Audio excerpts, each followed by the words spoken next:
Assalamualaikum warahmatullahi wabarakatuh. Apa kabar sahabat-sahabat semua, dimanapun sahabat-sahabat berada, semoga selalu dalam lindungan Allah Subhanahu wa ta'ala. Rabbi shrahli sadri wa yassir li amri wahlul 'uqdatam min lisani yafqahu qawli. Rabbi zidni ilman nafi'a warzuqni fahma. Amin amin ya rabbal alamin. Baiklah sahabat-sahabat, untuk kali ini kita akan berbicara tentang beberapa syarat ya, syarat yang harus diperhatikan oleh seorang Bilal, petugas Bilal sholat Idul Fitri ya. Jadi ada beberapa syarat yang harus diperhatikan sebelum kita menjadi seorang Bilal sholat Idul Fitri. Di sini ada 5 syarat dan 6 sempurna. Jadi ada 6 syarat yang harus diperhatikan sebelum kita menjadi seorang Bilal sholat Idul Fitri. Syarat yang pertama yang harus diketahui oleh seorang Bilal sholat Idul Fitri adalah tahu bacaan Bilal sholat Idul Fitri. Itu yang pertama, syarat yang pertama kali yang harus dilakukan oleh seorang Bilal ya. Kita sebelum menjadi Bilal sholat Idul Fitri, kita harus tahu dulu teksnya, bacaannya itu bagaimana. Apabila kita tidak tahu, ya tidak bisa jadi petugas Bilal ya. Jadi yang pertama kali yang harus diketahui adalah bacaan Bilal sholat Idul Fitri. Itu syarat yang pertama, wajib ya. Kita hanya cukup tahu saja ya, tidak perlu hafal. Jadi kita tahu dulu teksnya dan lancar ya dalam membacanya. Bacaan Bilal sholat Idul Fitri itu tidak wajib dihafalkan ya. Jadi kalau kita mau ya, seumpama kita waktu sholat langsung ditunjuk menjadi petugas Bilal, karena petugas Bilal yang awal tidak datang ya, kita langsung, tapi kita tidak ada persiapan dan tidak hafal teksnya. Jadi kita Bilal sholat itu membawa teks Bilal itu tidak apa-apa ya, tidak diwajibkan untuk hafal. Tapi ada tapinya, kalau kita hafal teksnya itu menambah percaya diri kita saat kita Bilal itu ya, poin pentingnya di situ. Jadi kalau kita hafal itu bisa menambah percaya diri kita saat menjadi petugas Bilal. Apabila kita tidak hafal, ya bawa teks aja, daripada nanti kita putus di tengah jalan gitu ya, sampai tengah lupa teksnya. Nah, itu malah bahaya, malah nanti tengah-tengah kita malah gemetar ya, percaya dirinya hilang. Nah, lebih baik kita membawa teks, itu lebih aman ya, seumpama kita tidak ada waktu untuk menghafalkannya. Begitu ya sahabat-sahabat, itu syarat yang pertama. Lalu syarat yang kedua adalah tahu tata caranya. Nah, ini adalah syarat yang kedua yang harus diketahui oleh seorang Bilal sholat Idul Fitri, yaitu tahu tata cara Bilal sholat Idul Fitri. Tata cara sholat Idul Fitri ini berbeda dengan tata cara sholat Jumat ya. Ini berbeda. Kalau sholat Jumat itu sholatnya di akhir, jadi khutbahnya dulu lalu sholat. Kalau sholat Idul Fitri itu sholat dulu baru khutbah, begitu ya. Jadi di awal itu ada tata caranya. Yang pertama yang harus dilakukan Bilal adalah membaca takbir, lalu membaca niat, tanda akan kita melaksanakan sholat. Setelah itu, setelah sholat selesai, kita berdiri mengambil tongkat, menghadap kepada para jamaah, membacakan bacaan Bilal. Lalu setelah sampai sholawat, kita berikan tongkat itu kepada imam atau pada khotib ya, pada khotib kita berikan. Setelah khotib naik ke mimbar, kita baca doa. Nah, setelah baca doa selesai, kita langsung duduk ya, kita langsung duduk. Ada juga yang habis doa itu nggak duduk, khotib salam lalu kita membaca takbir, ada juga yang seperti itu. Jadi untuk masalah tata cara di sini itu sangat tidak fak ya, tidak tentu gitu loh, tidak terpaku pada satu tata cara saja ya.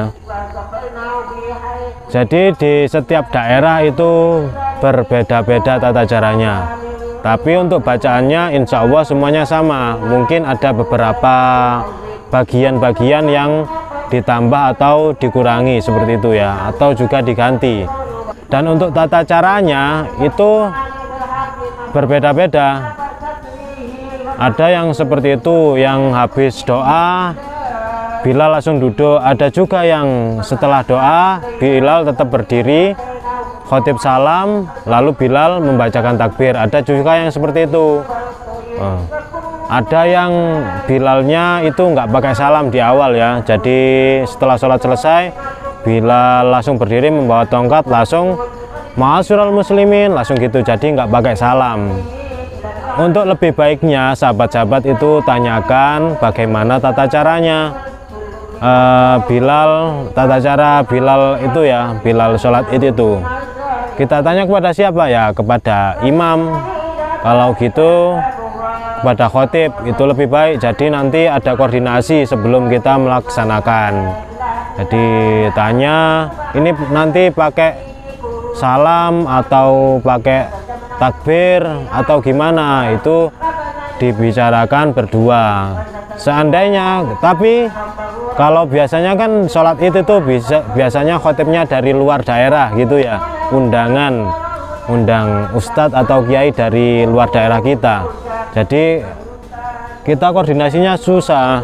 Lalu bagaimana ya, kita koordinasi saja sama takmir masjidnya atau panitia penyelenggara itu sholat id itu, kita tanyakan tata caranya biasanya gimana gitu. Itu lebih baik kalau kita awal masih pertama kali loh jadi Bilal, itu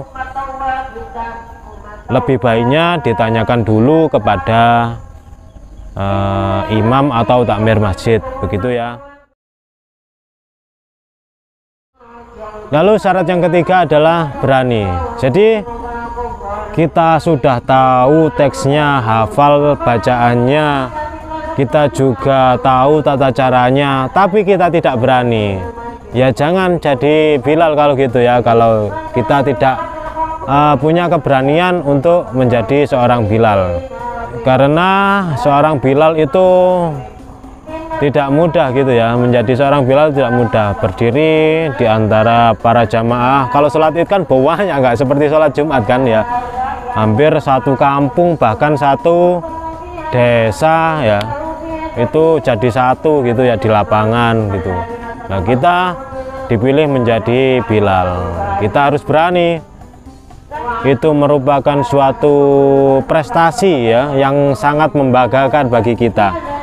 Di antara orang-orang atau pemuda-pemuda yang ada itu kita yang dipilih. Jadi itu prestasi yang sangat membanggakan dan perlu dibanggakan gitu ya sahabat-sahabat. Kita lanjut ke syarat yang keempat, yaitu adalah percaya diri ya. Jadi seorang Bilal itu harus percaya diri. Kita sudah tahu teksnya, tahu hafal bacaannya, lalu tahu tata caranya, kita sudah berani. Waktu kita tampil kita harus percaya diri ya. Kita tunjukkan kalau kita bisa atau kita mampu gitu sahabat-sahabat. Nah, untuk meningkatkan percaya diri yaitu tadi kita harus hafal teksnya, tahu tata caranya, dan kita sudah paham dengan semua tahapan-tahapannya itu salah satu hal yang menambah percaya diri kita ya. Itu lalu kita juga memiliki suara yang bagus, wah itu tambah sip gitu ya sahabat-sahabat, tambah percaya diri kita semakin tinggi nanti ya. Tapi jangan sampai besar kepala. Itu percaya diri boleh, tapi jangan sampai besar kepala, begitu sahabat-sahabat. Dan syarat yang kelima ya, syarat yang kelima adalah kita diberi tugas. Nah, artinya gimana kok diberi tugas? Lah kita sudah hafal, sudah tahu teksnya, tahu tata caranya, tahu semuanya tentang Bilal itu. Tapi kita tidak mendapatkan tugas untuk menjadi Bilal pada saat itu sholat id ya. Nah, itu hal yang sangat diperlukan ya. Seandainya kita nggak ditunjuk menjadi petugas Bilal, kita maju ke depan, membacakan takbir, membacakan niat sholat id. Nah itu padahal bukan kita lah, kan kaget. Panitia-panitia takmir, petugas Bilal yang sebelumnya itu kan kaget nantinya jadinya. Loh, sampean sopo? Kamu siapa gitu kan? Kamu siapa? Kok langsung ke depan ngambil mic langsung Bilal gitu? Kan kaget ya. Jadi yang kelima ini penting ya, sangat penting sekali. Dari yang pertama, kedua, ketiga, keempat, yang kelima adalah kita mendapatkan tugas untuk menjadi Bilal sholat Idul Fitri itu. Dan itu adalah syarat, 5 syarat yang harus diketahui. Dan yang keenam adalah 6 sempurna, 5 syarat 6 sempurna. Setelah kita tahu semuanya, dari syarat yang pertama tahu dan hafal bacaan teksnya, bacaan Bilalnya, yang kedua tahu tata caranya, yang ketiga berani, yang keempat percaya diri, yang kelima kita diberi tugas, dan yang keenam kita praktek ya. Kita mempraktekkan gitu ya. Kita mempraktekkan. Jadi kita semua sudah melalui syarat-syarat yang kelima tadi. Nah, kita yang keenam adalah prakteknya, tinggal prakteknya. Bagaimana caranya agar kita bisa mengamalkan apa yang kita tahu, ilmu yang kita tahu ya, kepada masyarakat. Begitu sahabat-sahabat. Jadi itulah tadi 5 syarat yang harus diketahui seorang Bilal Idul Fitri, dan yang keenam adalah sempurna, yaitu praktek. Kalau kita sudah tahu semuanya, kita belajar dari tahun-tahun kemarin tapi belum diberi kesempatan untuk menjadi petugas Bilal, kita tetap semangat, kita tetap terus belajar. Pasti nanti di tahun-tahun berikutnya pasti kita kebagian untuk menjadi Bilal, begitu ya. Karena kita tidak selalu hidup di satu tempat ya. Mungkin kita tahun depan menikah, pindah sana karena kerjaan, kita pindah ke sana gitu kan. Mungkin seperti itu. Jadi kita harus tetap belajar, dimanapun tempatnya kita harus tetap belajar. Begitu sahabat-sahabat, untuk video kali ini tentang 5 syarat dan 6 sempurna menjadi seorang Bilal sholat Idul Fitri. Semoga video kali ini bisa bermanfaat bagi sahabat-sahabat, dan saya ucapkan selamat bertugas kepada para Bilal yang sudah ditunjuk pada sholat Idul Fitri tahun 1443 Hijriah atau tahun 2022 Masehi. Selamat bertugas, semoga Bilalnya lancar sesuai dengan keinginan kita. Amin amin ya rabbal alamin. Terima kasih, saya akhiri. Wassalamualaikum warahmatullahi wabarakatuh.